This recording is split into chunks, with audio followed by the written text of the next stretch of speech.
Hey y'all, and welcome to Politibrawl.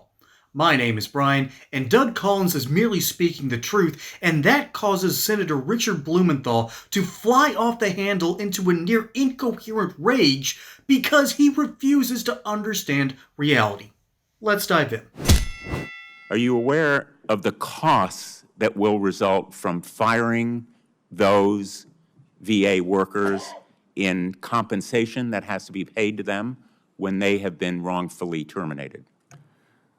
Well, Mr. Chairman, Mr. Ranking Member, if you look at that from a perspective, there's cost to moving forward. There's been some issues here. I think one of the You biggest don't have a number for us, do you? No, because we've less than Because you one half. haven't calculated Less what than it one will half of cost 1% to of the fire people we've those actually been fired. workers and then reinstate them when the courts tell you, as they will, that they've been wrongfully terminated. We're talking about less than one half of 1%, Mr. Chairman. Mr. Ranking Member. You've thrown out numbers of thousands. This is exactly what I'm fighting against.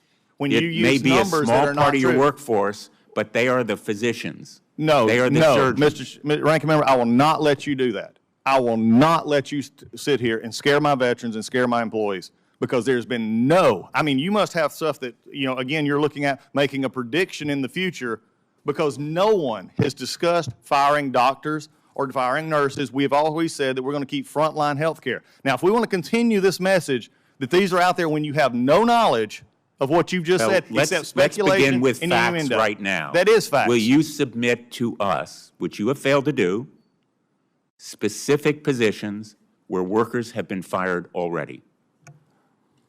At this point in time, yes or no? we've submitted to that. You also said something that I need to address real quickly. We have Well, wait a second. Please answer my question. Will you give us the information? We have given you the We've requested information it that is again and required. again and again. What positions have you terminated, and what's your plan for terminating in the future? Okay. First off, we will get you the information that our staff will check back with the plans for the future. This is an interesting thing. You would like I think what we're trying to do here is we're going through a process, which I talked about in my opening statement, that deals with career employees, that deals with professional staff, and others outside consultants to see what is the proper size for our VA. You're running out let the me answer the clock. question or I not. know what the tactic is. Let me we answer- both know, because you served in the United States Congress too. You can fill the air with words. You but can what as well, sir. veterans deserve is action and accountability. We've asked for this information repeatedly. You've said you are firing 83,000 people. If you fire the people who have been hired in the last 5 years, you will be firing physicians, nurses, surgeons, counselors, workers who are front line. You cannot slash and trash the VA without eliminating those essential positions which provide access and availability of health care. It simply cannot be done. And you may give us a lot of verbiage here, but you're not giving us facts, and facts are essential to accountability. That's why you're supposed to be here, but you're not giving us the facts that we need. Thank you, Mr. Chairman. With all due respect, can I answer his question? You may answer. Thank you. With all due respect, there's verbiage being said from the dais as well. And dais that I would like to say, as I have said already in this hearing, that there is a goal of looking at a 15% reduction. You have stated on several occasions already that I'm saying we're going to fire 83,000 employees. That is wrong. I would appreciate that being corrected because that's not true. I said we're looking at a goal of how many employees we have and how many employees that are actually working in the front line taking care. I have doctors and nurses right now that do not see patients. Is that helping veteran health care? Yes, it does. No, it does not. When doctors and nurses aren't seeing patients, that's a good thing? You've got to be kidding me. Leave it up to the Democrats to defend the indefensible. They've been great at that ever since Trump has taken office. All you got to do is remind them who Laken Riley is or what they did about Abreu Garcia. Just ask them to defend the indefensible here, and of course they're going to end up doing it. And by the way, leave it to a Georgia boy like Doug Collins to go in there and get the job done. Seriously, he is already doing a fantastic job finding not just waste, fraud, and abuse, but finding the ridiculousness of the VA. And I've said time and time again, you can judge a nation by the way it treats its veterans. And, just ask a veteran how they feel like they've been treated by the VA. It's not good.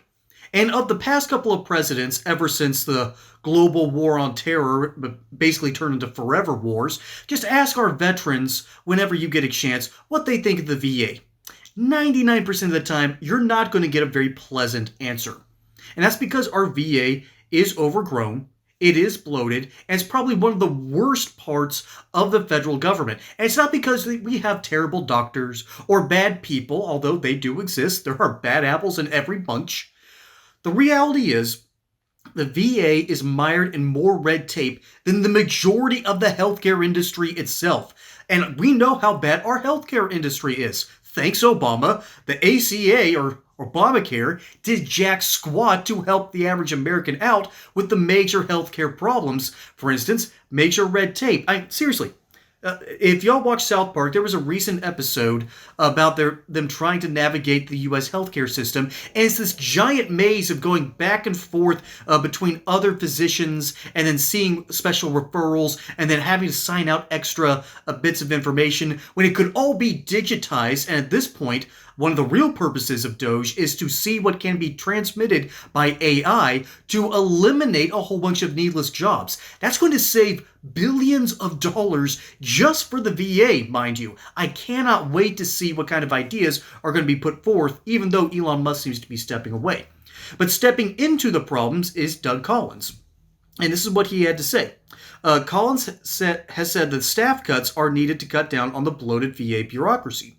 Department staffing levels grew roughly 20% from the start of fiscal year 2019 to the end of fiscal 2024, but Collins asserted problems like medical wait times and benefits backlogs have grown worse over that time frame. In other words, the VA has added about 20% new jobs, but things have also gotten 20% worse.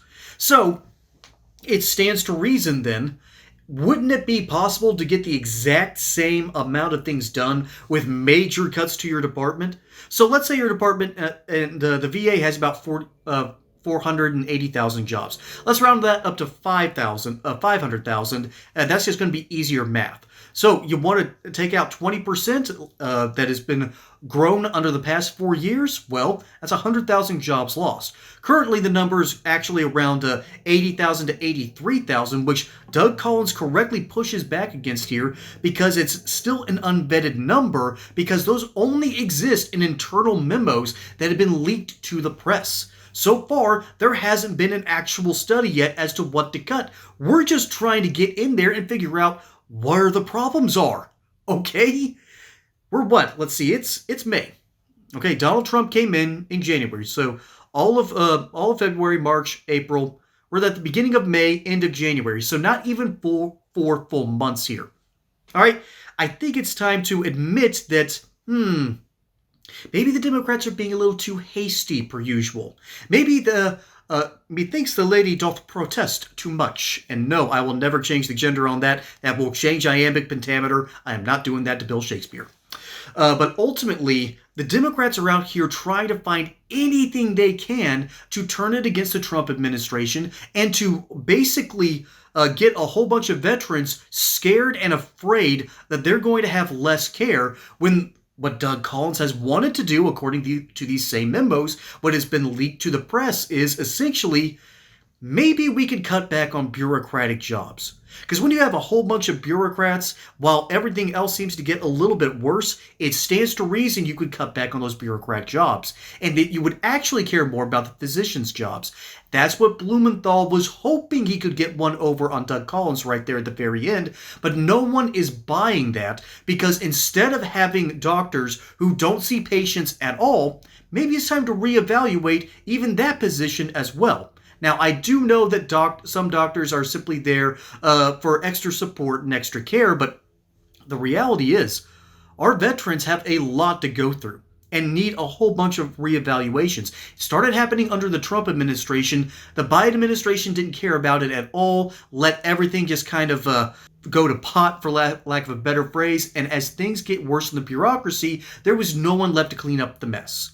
Well, the Trump team is back in town. There's a new sheriff on the block. And yes, we're starting to look at things and go, wait a minute, how did things get this bad this fast? Maybe Senator Blumenthal would care a little bit more about those questions than trying to lay all the blame at the feet of the Trump administration. But if it were for double standards, I don't think the Democrats would have any at all. Folks, my name is Brian. Hope you enjoyed that segment here on Politbrawl. Don't forget to like and subscribe. Catch you on the next one. Until then, y'all have a good one.